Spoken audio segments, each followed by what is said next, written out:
देखिए प्यारे बच्चों, 12वीं क्लास के हम और आप, इस समय जो बीमारी चल रही है कोरोना, इसकी वजह से एक दूसरे से अलग हैं, लेकिन इस माध्यम से हम दोनों बहुत नज़दीक हैं। अब जो इसी माध्यम से जो पढ़ाई चल रही है, तो 12वीं क्लास में जो हिंदी में सेकंड पेपर, जो अब तो एक ही पेपर होता है, तो इसलिए जो भाग 2 का संस्कृत दिनदर्शिका है, उसका पहला पाठ है भोजस्यो औदार्यम, भोज की उदारता। इसमें ये जो संस्कृत है, इसकी आपको हिंदी करनी है।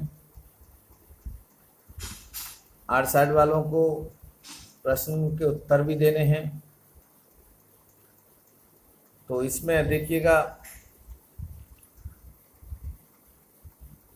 ततः कदाचित द्वारपाले आगत्य महाराज भोजम प्राय देव कौपीनावशेषो विद्वान् द्वारी वर्तते इति राजा प्रवेशय इति प्राह ततः प्रविष्टः सः कविः भोजमालोक्य अद्य मे दारिद्र्यनाशो भविष्यतीति मत्वा तुष्टो हर्षा अश्रूणि मुमोच। राजा तमावलोक्य प्रायः कवे किम रोदसी इति ततः कविराह राजनम आकर्ण्य मदम ग्रहम स्थितिमस्ति। अब देखिएगा, इसमें ततः कदाचित द्वारपाल है, तब इसके बाद कोई द्वारपाल ने आकर महाराज भोजम प्राय, महाराज भोज से कहा, देव हे महाराज, कौपीनावशेषो विद्वान् द्वारी वर्तते। कौपीनावशेष जिसके लंगोटी, केवल लंगोटी पहने हैं, अति दरिद्र है, ऐसा कोई विद्वान द्वार पर खड़े हैं। राजा प्रवेश है, राजा ने ऐसा सुनकर के उस द्वारपाल को कहा कि उनको प्रवेश कराएं, कि ऐसा उन्होंने कहा। ततः प्रविष्ट से कव्य भोजमालोक्य अद्य में दारिद्र्य नाशो भविष्यति थी। जब वह प्रवेश करके, विद्वान वह प्रवेश होकर के, उस कवि ने भोजमावलोक्य, भोज को देख करके कहा, आलोक्यम कहा, अद्य में दारिद्र नाशो भविष्यति थी, कि आज मेरी दरिद्रता का नाश हो जाएगा। आज अद्य में, आज मेरी दरिद्रो नाशो, दरिद्रता का नाशो नाश, भविष्यति थी, भविष्यति थी हो जाएगा।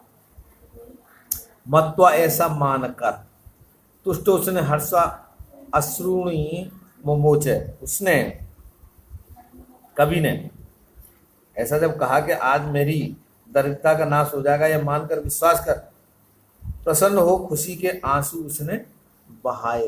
हस्राश्रुणि मुमोच, हस्र खुशी के आंसू उसने बहाए।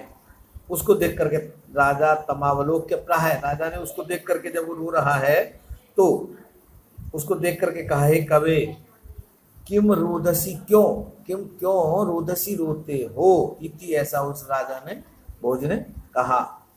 ततः कविराय राजनम आकर्ण्य मदम ग्रहम स्थितिमस्ति।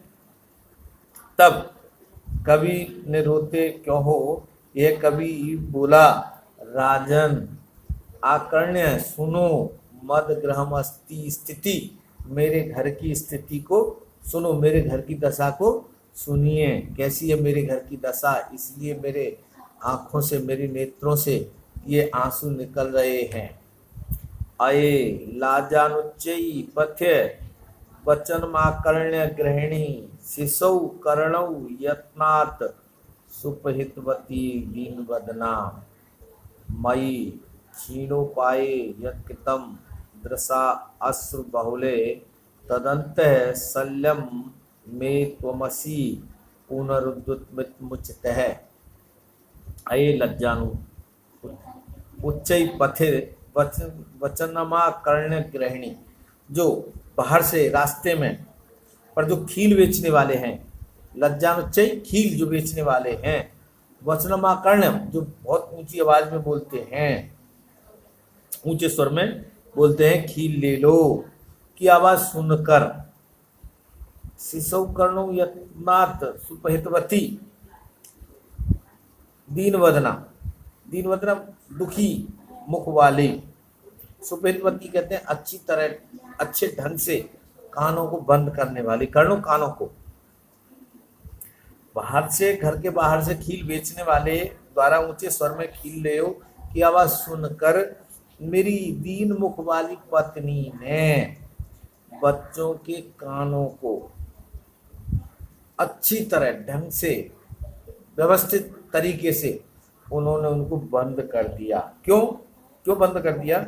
क्योंकि जिससे कि वे सुन करके खील मांगने के लिए प्रयास ना करें। कहीं उनके कान में खील बेचने वाले की आवाज जाएगी तो वो बच्चे खील मांगने का प्रयास करेंगे। इसीलिए मेरी पत्नी ने, तीन मुख वाली ने बहुत अच्छे से बच्चों के कानों को बंद कर दिया, जिससे कि वे खील वाले से बात को ना सुने, और जब नहीं सुनेंगे तो खील भी नहीं मांगेंगे।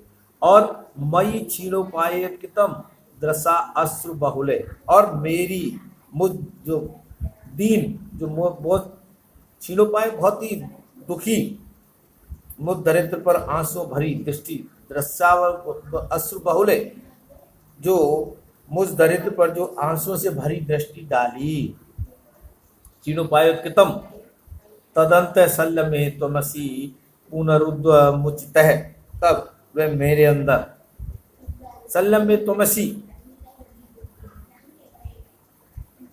वो मेरे अंदर हृदय में जैसे कांटा चुभ जाता है उस प्रकार से उस वह चुभ गया, वह मेरे हृदय में कांटे की तरह गड़ गई है, जिसे निकालने में त्वमसि, केवल तुम ही उसको निकालने में समर्थ हैं और कोई उसे निकालने में समर्थ नहीं है। इसीलिए मैं आपसे ये प्रार्थना निवेदन कर रहा हूँ कि मेरे घर की स्थिति इस प्रकार की है। तो इसमें ये इसका अर्थ हो जाता है, बाकी आगे बताएंगे।